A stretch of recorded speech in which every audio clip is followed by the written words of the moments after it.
à tous, merci de vous savoir nombreux branchés sur Résolution Télévision. Aujourd'hui, nous allons parler du christianisme. Justement, nous allons toucher quelques points qui dérangent le christianisme. Nous allons échanger avec le pasteur David Makonga. Pasteur, nous allons parler d'un sujet trop pimenté, le christianisme, n'est-ce pas? Oui, nous sommes là et nous croyons que le Seigneur va nous aider à répondre conformément aux Saintes Écritures et éclairer le peuple de Dieu sur les sujets que vous venez de nous donner. Très bien. Pasteur, explique-nous d'abord le christianisme. D'où vient le mot christianisme? Merci beaucoup. Si nous parlons du christianisme, c'est une doctrine qui enseigne Christ. C'est une doctrine qui est basée sur le Christ, qui est basée sur Jésus-Christ. Ça veut dire c'est Christ qui est au centre dans cette doctrine.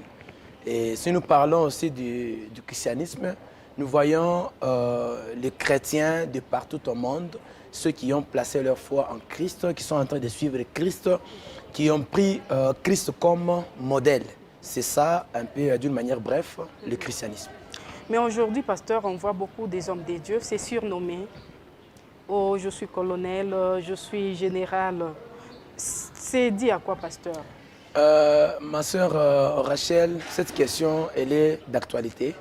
Aujourd'hui, il y a beaucoup de pasteurs, beaucoup d'hommes de Dieu de partout. Ils sont en train de se surnommer, ils sont en train d'ajouter les noms sur leur nom ministériel. Ça vient d'où? Ça vient de l'ennemi. Vous savez, c'est parce que le pasteur ou encore les hommes de Dieu, ils sont dans une course. Ils sont en train de se chercher des noms, ils sont dans une course de la grandeur.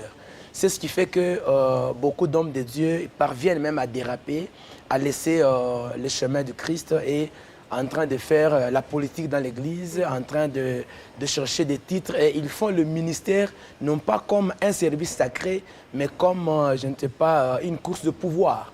C'est ce qui fait qu'il y a tous ces noms-là que les gens sont en train de se surnommer. Vous allez entendre là-bas, on dit pasteur, colonel, pasteur, général, capitaine, ingénieur de la prophétie, donc docteur marteau du Seigneur, ceci, là, toutes ces choses-là. La Bible déclare, tout ce qu'on y ajoute, ça vient du malin.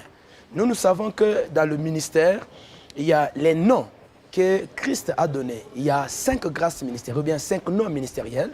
Dans les Écritures, on reconnaît les apôtres, on reconnaît les prophètes, les pasteurs, les docteurs, les évangélistes. On reconnaît aussi les anciens, ça veut dire l'anciennat.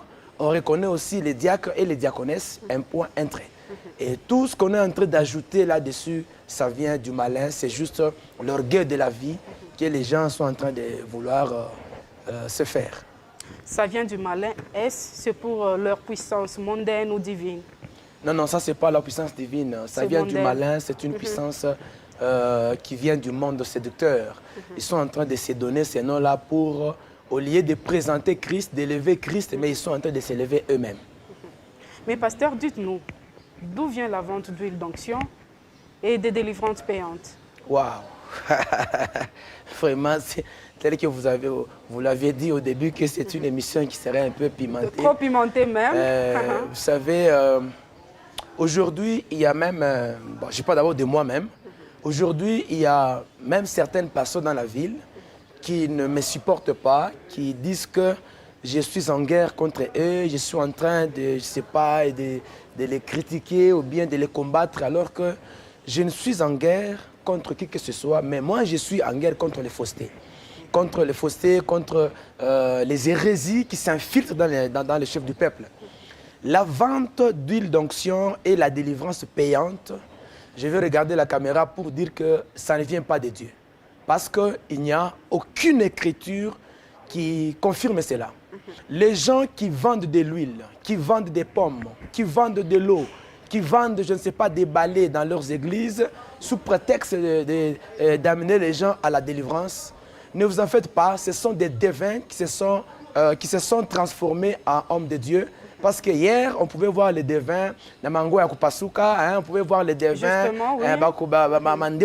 tout ça. Mais aujourd'hui, il y a des devins en costume. Les devins se sont déjà donc transformés, ils sont en costume comme moi, en cravate, et ils sont en train de faire quoi? De séduire les enfants de Dieu avec les enseignements pernicieux. Ces enseignements-là n'ont pas de fondement dans les Écritures. La délivrance, elle vient du Seigneur. C'est Christ qui délivre son peuple. Je peux prier pour quelqu'un, je prie, j'exerce la force divine ou encore la puissance du Saint-Esprit en moi au nom de Jésus-Christ. Les Écritures disent que lorsque vous aurez un problème, c'est Christ qui dit, il dit, demandez tout ce que vous voulez à mon nom et il vous sera accordé. Ma sœur Rachel, le nom de Jésus-Christ seul suffit.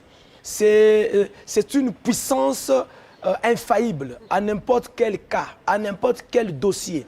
Seul le nom de Jésus-Christ suffit. Tout ce qu'on y ajoute encore, ça vient des gens, ça vient du monde, ça vient de l'ennemi. La délivrance payante, ça n'existe pas. La vente de l'huile, ça vient de l'enfer. Et ces gens-là, ce sont des commerçants.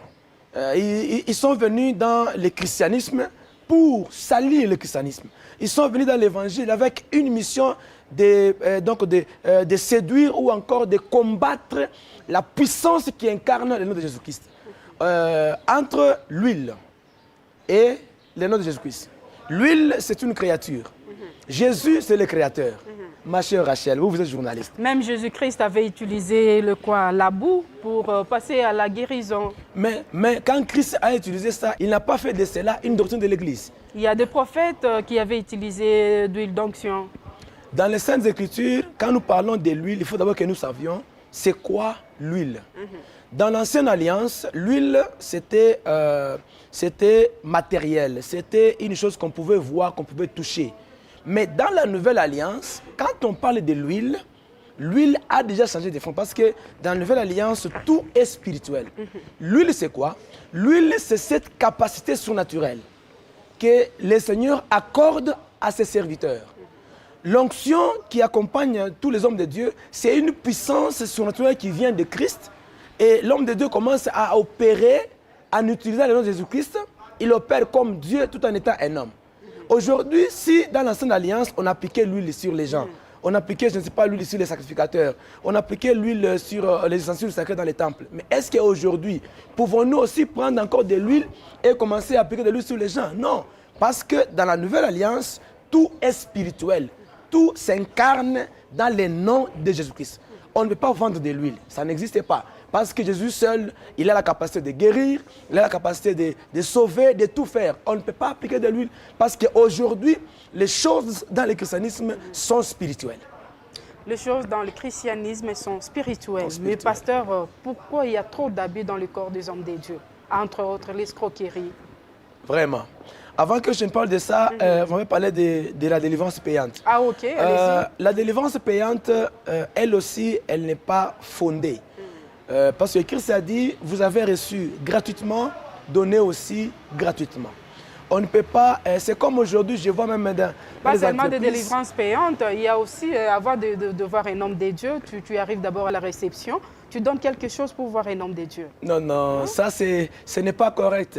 Un homme de Dieu, c'est un serviteur, c'est quelqu'un qui est au service des hommes, c'est quelqu'un qui est en train de faire quoi, qui est en train de présenter Dieu au peuple.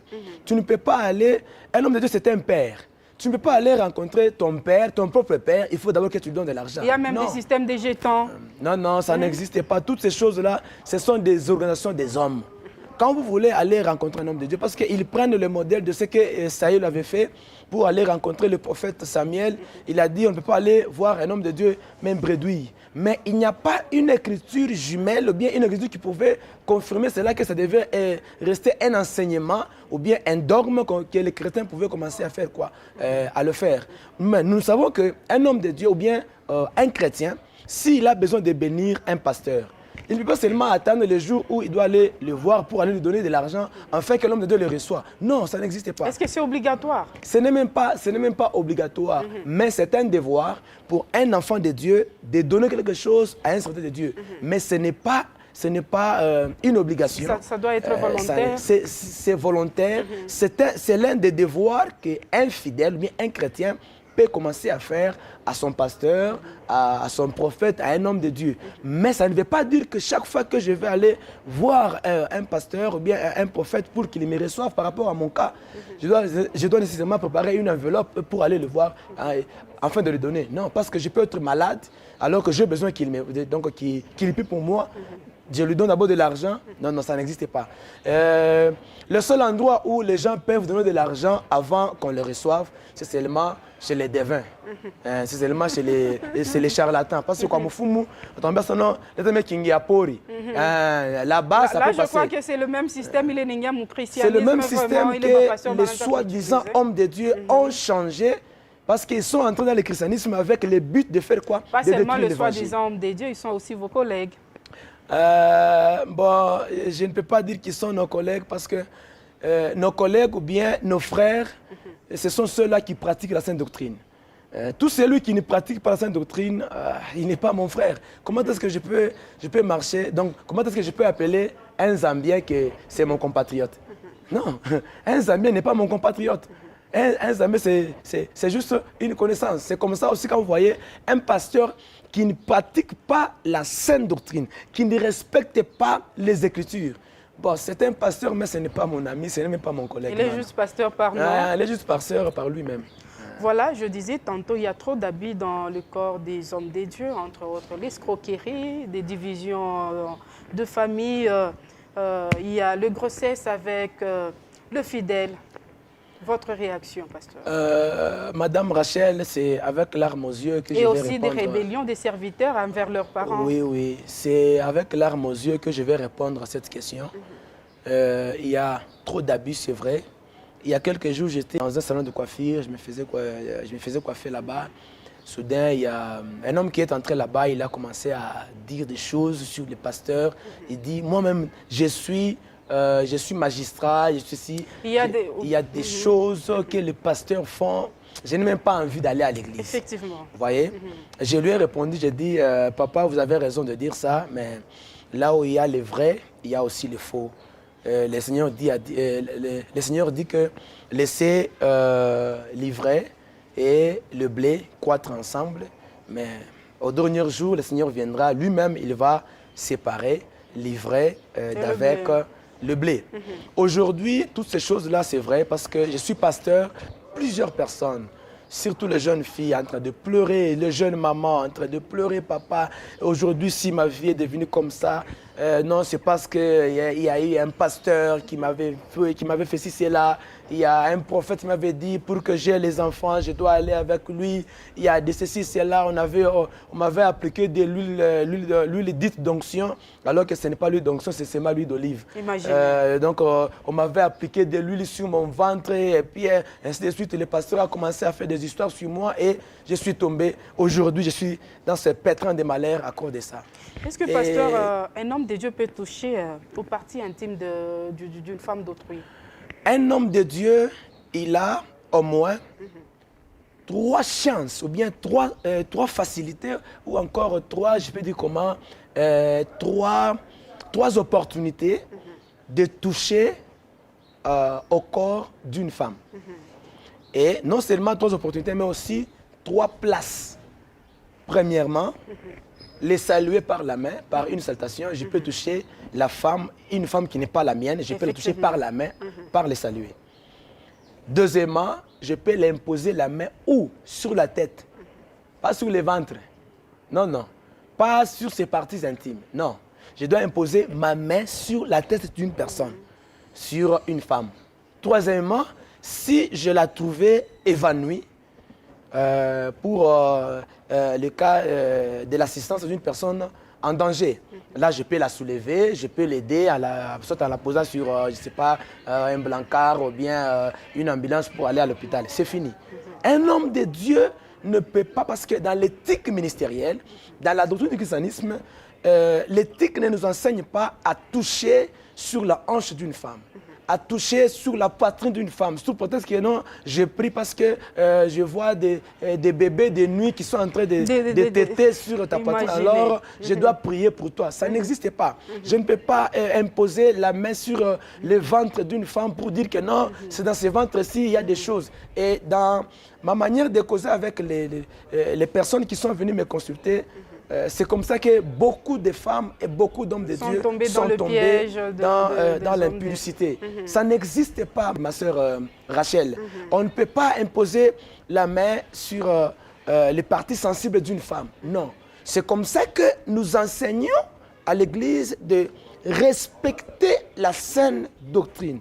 Si d'abord, on ne peut pas toucher, qu'en est-il maintenant de voir? Parce qu'aujourd'hui, il y a aussi des pasteurs gynécologues.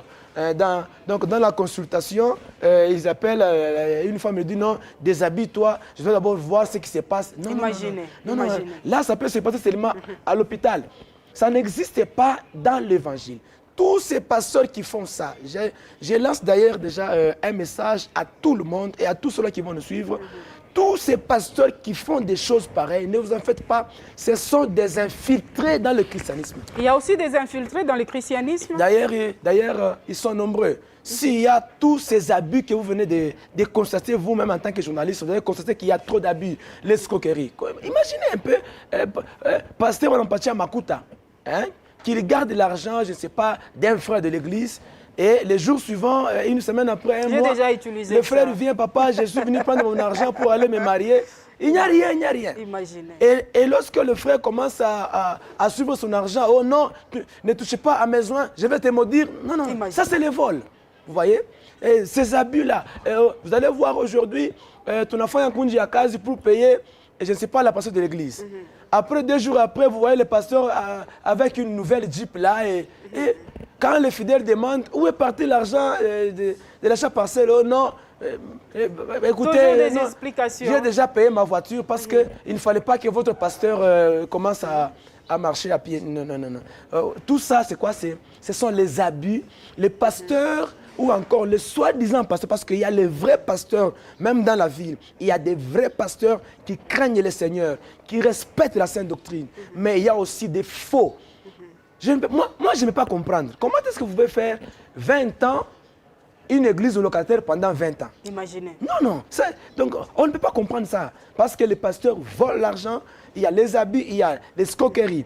Et vous avez parlé aussi des divisions. Exactement. Vous allez voir aujourd'hui. Division de famille, avec des prophéties. Ma soeur, vous avez totalement raison. Il y a des pasteurs, plutôt, il y a des familles qui sont divisées. Vous voyez, j'aime beaucoup votre émission Famille en paix. Vraiment. Mais aujourd'hui, il n'y a pas la paix. Pourquoi? Parce que les pasteurs, nous sommes les agents causaux de la paix. On doit vraiment imposer la paix dans les familles, la paix dans le pays, la paix dans notre province. Exactement. Mais malheureusement, nous-mêmes qui devrions être les agents causaux de la paix, mais c'est nous-mêmes encore qui causons les désordres et les divisions. Aujourd'hui, il y a des fausses prophéties. Frère, ma soeur, la prophétie, quand elle vient pour édifier et non pour causer le désordre. Toute prophétie qui est annoncée, après quoi les familles se divisent, les enfants sont devenus des chègues, les enfants de la rue, à cause de la prophétie. Ce genre de prophétie, ça vient de l'ennemi. Et les pasteurs qui font ça, ou bien les prophètes qui font ça, parce qu'aujourd'hui, il y a aussi les manichéistes, les prophètes qui s'informent d'abord avant même de donner la prophétie. Justement. Ils ont déjà leur jugement. Ils font des enquêtes, là, je dirais... ces espions, quoi, quelque chose comme ça. Exactement, c'est condisciples, je ne sais pas. Oui. Ils sont là, donc, ils les envoient d'abord à une église comme ça, ils commencent à se renseigner, après quoi, ils donnent les informations, le prophète vient là-bas, il donne des messages comme pas, oh, les gens applaudissent, mais après quoi, il n'y a absolument rien. Toutes ces choses-là, ça vient de la cupidité. Les hommes de Dieu aujourd'hui sont devenus cupides. Ils aiment la gloire, ils aiment l'argent, ils aiment la vie de vouloir apparaître. tous les pasteurs veulent avoir le véhicule. Tous les pasteurs veulent avoir une vie, je ne sais pas, très luxueuse. Tous les pasteurs veulent être aussi, c'est ça. En voulant se comparer aux autres, c'est comme ça qu'il y a trop de déviations dans le corps du Christ. C'est pour ça que je lance encore un message par rapport à cette question. Je dis à tous ces pasteurs-là, à tous ces prophètes-là, qui font déjà donc ce genre de choses, de se retraiter seulement, d'aller chercher les hommes de Dieu qui gardent encore l'évangile, qui gardent encore le Seigneur, en fait d'arranger et de reprendre la bonne voie du salut. Moi, je ne peux pas comprendre. Comment est-ce qu'un pasteur peut coucher avec sa fidèle. Comment est-ce qu'il peut engrosser sa fidèle? Un homme de Dieu qui engrosse 3 de filles dans l'église. Comment est-ce qu'il peut se retrouver à faire ce genre de choses? Comment est-ce qu'un pasteur peut se trouver en train de boire? Et puis après qu'on a engrossé plutôt et qu'on a imposé chez les mamies, un homme de Dieu. Ne vous en faites pas, ça vient de l'ennemi. Et tous ces pasteurs qui font ça, ils ont déjà leur jugement. Ils ont déjà leur jugement. Et je veux dire à toutes ces personnes qui fréquentent des gens pareils, vraiment, il faut les quitter. Quand est-ce qu'on peut quitter un homme de Dieu? C'est lorsque, ou encore, quand est-ce qu'on peut quitter une église? C'est lorsque un homme de Dieu que vous suivez commence à pratiquer une chose qui n'est pas conforme aux Écritures. Et surtout s'il n'est pas un bon exemple. Hein? Là, il faut quitter.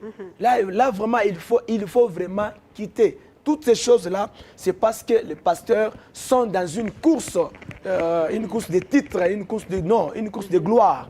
Et ils ont déjà abandonné le Seigneur. Vous savez, je vais vous donner un exemple, ma soeur. Lorsque Jésus avait 12 ans, il partait avec sa mère, son père, et ainsi de suite. Après, Jésus-Christ était déjà resté en arrière et il est parti dans le temple. Les parents de Jésus-Christ, les frères de Jésus-Christ, ils pensaient qu'ils étaient avec Christ. Ils ont continué la marche. Après, à un moment donné, ils se sont rendus compte que Jésus n'est pas là. Où est parti? C'est comme ça qu'ils sont rentrés pour aller chercher Jésus-Christ. Oui. Parce qu'ils faisaient la marche avec Jésus, alors que Jésus-Christ était déjà resté. Ils ont déjà laissé Jésus en arrière et ils sont déjà partis d'eux-mêmes. C'est l'image de ces églises-là, ou bien de ces pasteurs-là qui se sont introduits dans le christianisme, et ils ont bien commencé. Je pose même la question à ces pasteurs qui vont aussi me suivre. Est-ce que ce que vous faites aujourd'hui, c'est ce que vous faisiez au début? Non. Est-ce que la manière dont vous prêchez aujourd'hui, l'évangile que vous prêchez aujourd'hui, les pratiques que vous faites aujourd'hui dans votre église, est-ce que c'est ce que vous faisiez lorsque Christ vous appelait? Justement. Vous avez changé, pourquoi? Justement, c'est ce que Paul nous avait dit dans Galates, je crois. Oui. Vous avez commencé avec l'esprit. Oui, Galates chapitre 3, le verset 1er. Qui vous a fasciné. Donc, ils sont en train de prétendre marcher avec Christ, alors qu'ils ont déjà laissé Christ en arrière. Et ils sont en train d'aller eux-mêmes, en train de faire le copier-coller. J'ai beaucoup aimé l'émission que vous avez fait avec Papa Kayumba Samuel. Il a dit, la plupart des gens aujourd'hui, ils sont en train de faire quoi? De copier. Donc, en les réseaux sociaux, il a vu un prophète en train de jeter les vêtements sur les gens tombaient. Lui aussi, il prend ça. Il a vu, je ne sais pas, quelqu'un sur les réseaux sociaux en train de s'habiller avec les talites, avec les vêtements là, sacerdotaux. Lui aussi, il copie ça, il commence aussi à faire. Ils veulent aussi moderniser le christianisme, je pense, pasteur. Ma soeur, j'aimerais vous rassurer que on ne peut pas moderniser Christ. Jésus-Christ est le même hier, aujourd'hui, éternellement, selon Hébreux chapitre 3, verset 8e. Jésus-Christ ne change pas. Et une personne qui a voulu moderniser Christ, qui a voulu moderniser les choses de Dieu, il a reçu, donc il a fait tuer son serviteur, c'est David. David, on avait dit ceci, Dieu avait dit, pour transporter le char, pour transporter l'arche de l'alliance, il fallait que les sacrificateurs prennent ça sur leurs épaules. Mais du règne de David, David s'est dit, oh non, il est membre de la Shanduku, on doit quand même changer les choses, parce que Christ est tout. Alors, lui va aller prendre les chars. La Bible dit, il a pris les chars tout neufs. Il a pris des chevaux et il a mis l'arche sur le char, et pendant qu'il marchait, la Bible dit les chars ont fait pencher l'arche, et Uza voulait toucher à l'arche, la colère de Dieu s'enflamma sur Uza et il est mort. On ne peut pas moderniser Dieu. Kuingia mukanisa ni kuingia na kitambala. On ne peut pas changer, oh non, kizungu, il faut battre ma chapeau. Non, kizungu, il faut qu'on ait, il faut qu'on ait pas ville qui choisit. Non, non, ça c'est vouloir moderniser Dieu. Oh non, on ne peut pas toujours laisser les femmes entrer à l'église. Avec des pantalons, de collants. Toujours avec, non, non, il faut quand même moderniser les choses comme en Europe, hein, kizungu classe. Papa, attends mon enfant kizungu, attends mon enfant à classe, Christ ne sera pas là-bas. Que Dieu vous bénisse. Christ ne sera pas là-bas petit à petit. Chers abonnés, nous sommes en train déjà de chuter. Pasteur, aujourd'hui, tout le monde dit qu'il est dans la vérité et il a la vérité. Qu'est-ce que nous pouvons bien sûr retenir pour savoir qui est dans la vérité et qui n'est pas dans la vérité? La réponse à cette question, je crois que c'est Jésus qui peut bien nous répondre. Je prends Matthieu chapitre 7, nous commençons par le verset 21 et vous descendez. Christ dit, au dernier jour, c'est pas, beaucoup de gens ils viendront et ils me diront, Seigneur, n'avons-nous pas chassé les démons en ton nom? N'avons-nous pas prophétisé en ton nom? N'avons-nous pas prêché en ton nom? N'avons-nous pas oué les gens en ton nom? N'avons-nous pas fait ceci, cela? Christ leur dira, sortez de devant moi, vous qui commettez l'iniquité, car je ne vous ai jamais connu. Si vous descendez dans le verset 15 donc de ce même chapitre et vous montez jusqu'au verset 18, la Bible dit, on reconnaît un arbre par son fruit. Pour savoir que cet homme de Dieu est dans la vérité. Et ce qu'il fait, ça vient de Dieu. Première chose, regardez la vie de cet homme de Dieu-là. S'il est dans les femmes, ne vous en faites pas. S'il est dans la bière, il est dans les remariages, les divorces. Parce qu'aujourd'hui, il y a aussi des hommes de Dieu qui se permettent même qui se permettent plutôt de divorcer. Anaoa mwingine, ana divorcé, anaoa mwingine, ana divorcé. Donc, divorce, on a quoi ça, avec lui, c'est normal. Oui, donc c'est normal. Vous regardez un pasteur qui a 2 femmes, 3 femmes, 4 femmes. Donc, regardez seulement la vie de ce pasteur-là. Vous sauriez le qualifier s'il est dans les vrais ou soit s'il est dans les faux. Deuxième des choses, pour savoir que ce pasteur est dans la vérité, regardez sa prédication et sa vie. Parce que un véritable pasteur, un véritable homme de Dieu, ce n'est pas celui qui prêche bien les Écritures. Ce n'est pas celui qui prie bien. Ce n'est pas celui qui a une grande église avec beaucoup de fidèles. Ce n'est pas celui qui a des véhicules qui coûtent cher. Ce n'est pas celui qui est populaire sur les réseaux sociaux. Non. Un véritable homme de Dieu, c'est celui qui est capable de vivre ce qu'il prêche. Je ne sais pas si vous me comprenez très bien. La troisième des choses, pour savoir, celui qui est dans la vérité, regardez l'église qu'il est en train de diriger. Est-ce qu'il est pasteur berger ou bien il est, comme le pasteur Patrice avait dit, il est le pasteur patron, il est le pasteur patron, le pasteur chef dans l'église et vous sauriez que ici il y a Dieu, ici il n'y a pas Dieu. Mais ce qui est vrai, pasteur, parmi vos collègues, beaucoup sont des pasteurs patrons aujourd'hui dans leurs églises. Là, c'est votre constat. Mais moi, je sais qu'il y a des pasteurs humbles, des pasteurs bergers. Il y a de ces pasteurs comme Bilato. Ça n'existe pas. Ce sont là les déviations. Parce que les pasteurs sont... Pasteur qu'on a garde du corps. En tout cas, les églises du 21e siècle, en tout cas, je crois que c'est compliqué. C'est compliqué. Je sais que un pasteur avec un garde du corps? Le pasteur peut avoir, je ne sais pas, des gardes à la maison. Ce n'est pas un péché.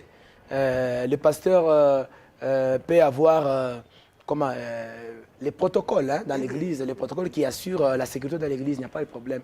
Mais avoir des gardes jusqu'à la chair, je pense que c'est aussi une déviation. C'est aussi une déviation parce qu'à l'église, c'est Christ qui nous garde. On peut avoir des gardes dehors, ils sont en train, il y a des gens de sécurité, ce n'est pas un problème. Mais pas jusqu'à la chair. Le pasteur est en train de prêcher à son côté, il y a des gardes du corps qui sont en train de les protéger. Ça n'existe pas, c'est aussi une déviation. Tel que venons aussi de le dire, le pasteur entre comme ça, on doit essuyer ses chaussures. Quand le pasteur entre comme ça, toute l'église, on passe quoi, avec trop de commentaires. Je crois que ça, c'est trop mondain même. C'est l'homme puissant, c'est l'homme de feu. Il fait maintenant son entrée, ces choses. Or, toute cette gloire-là doit être attribuée à qui? À Jésus-Christ. C'est aussi une déviation. Et si vous voyez un pasteur en train de faire ce genre de choses, Madame Rachel, n'allez pas par les 4 chemins. Sachez que ces pasteurs-là, premièrement, il n'a jamais reçu l'appel de Dieu. Deuxièmement, il n'a jamais reçu le Saint-Esprit. Parce que la Bible dit, lorsque le Saint-Esprit viendra, il nous convaincra de tout ce qui est péché. Alors, tu ne peux pas prétendre dire que tu as le Saint-Esprit, mais tu vis dans le péché. Tu pratiques les choses que le Saint-Esprit ne nous a pas enseignées. Parce que le Maître a dit ceci, lorsque l'Esprit viendra, il va vous rappeler tout ce que je vous ai prescrit. Ça veut dire l'enseignement qu'on doit donner à l'Église, les choses qu'on doit faire dans l'Église, c'est le Saint-Esprit qui doit nous souffler conformément aux Saintes Écritures. Ça veut dire quand quelqu'un dit il a reçu une inspiration, parce que je pense que beaucoup de ceux-là qui font ça, qui font ces abus-là, qui pratiquent de l'huile sur le corps des femmes, ainsi de suite, ils disent que c'est comme ça que le Saint-Esprit lui a inspiré. Exactement. Il a reçu une vision de la part du Seigneur pour commencer à vendre de l'eau. Il a reçu une vision de la part du Seigneur pour commencer à vendre de l'huile d'onction. Pourquoi l'huile d'onction, il y a 100 $, l'huile d'onction, il y a 50. On n'a pas réseaux sociaux, pas Facebook. Quand on a fulani, mon flacon, huile d'onction. On a déjà écrit là-bas huile d'onction. Tout ça, c'est quoi? Ce sont des gens qui n'ont pas reçu le Saint-Esprit.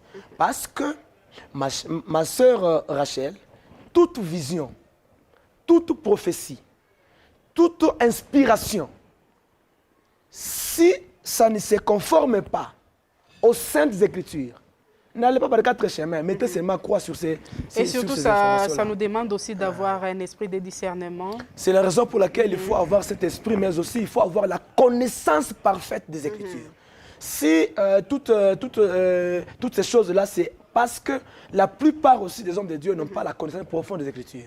On a acheté un message, non, mais Mungu alinitaka tu, mimi paka miracle, mimi paka prophétie, mimi paka maombi, ile mambo ya ma parole, non, non.